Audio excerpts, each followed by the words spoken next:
nome é Lidiane e este trabalho ele está sendo feito em parceria com as minhas amigas Viviane e Ana Paula.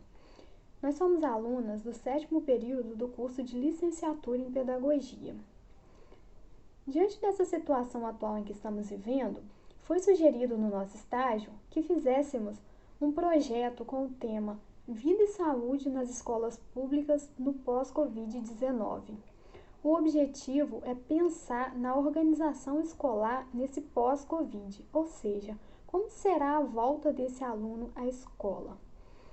A partir disso, elaboramos o projeto voltado para os anos iniciais do ensino fundamental, contendo várias atividades bem lúdicas e dinâmicas, para trabalhar em sala de aula e fora dela também, pois o projeto abrange a família e a comunidade local, visando a conscientização de todas as pessoas. Dentre essas atividades propostas, escolhemos uma para explicarmos e também como uma forma de sugestão para os professores estarem trabalhando em sala de aula. A seguir, explicaremos o passo a passo dessa atividade.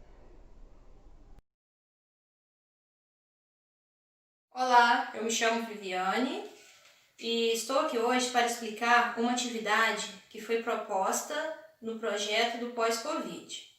Bom, essa atividade consiste em um jogo lúdico de tabuleiro, onde os alunos têm a oportunidade de conhecer os meios de propagação, prevenção e sintomas do novo Covid-19. Então, essa atividade será trabalhada nas turmas de 1º, 2º e 3º ano do Ensino Fundamental 1. Cada professor irá dividir a sua turma de modo que todos os alunos participem, todos os alunos se envolvam, interessem pelo jogo e as formas de prevenção, contaminação e propagação do coronavírus.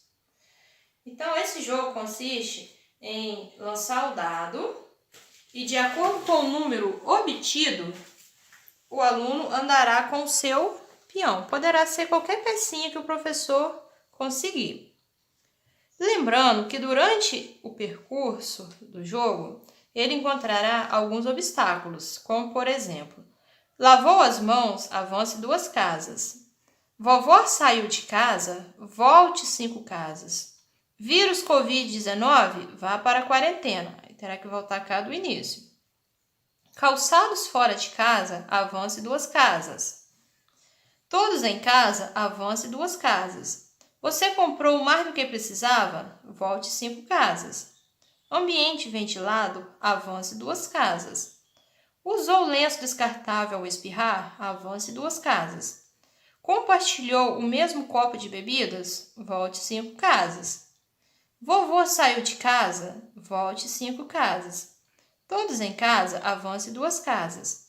Você está doente? Vá para a quarentena. Faltou produto de higiene? Volte ao supermercado. Farmácia.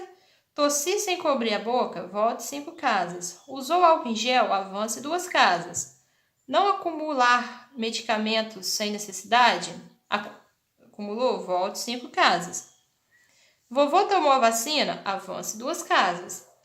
Precisa de remédios? Volte à farmácia. Você está doente? Vá para a quarentena.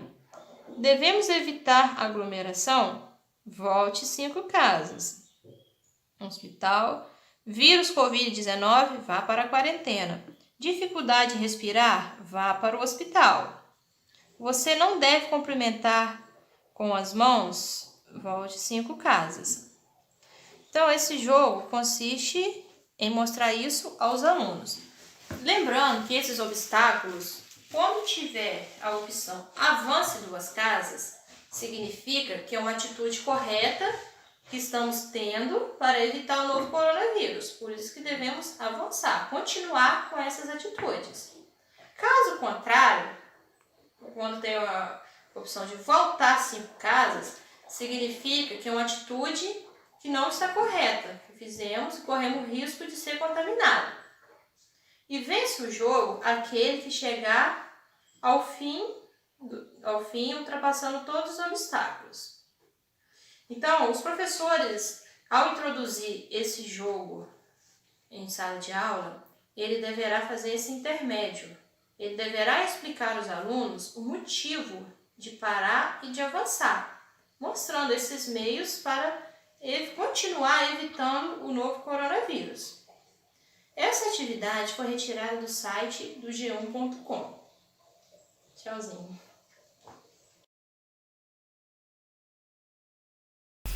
A ideia desse projeto é promover saúde, autonomia e responsabilidade aos alunos, atingindo a família e toda a comunidade local diante da situação inteira que o mundo vem vivendo. O papel da equipe pedagógica não é apenas orientar quanto às maneiras de prevenção dessa doença, mas também despertar a responsabilidade de cuidar da sua saúde e de toda a comunidade. No caso do novo coronavírus, torna-se necessário um trabalho em equipe entre a escola, a equipe de saúde e a comunidade, para que seja uma prática eficiente, capaz de alcançar resultados positivos.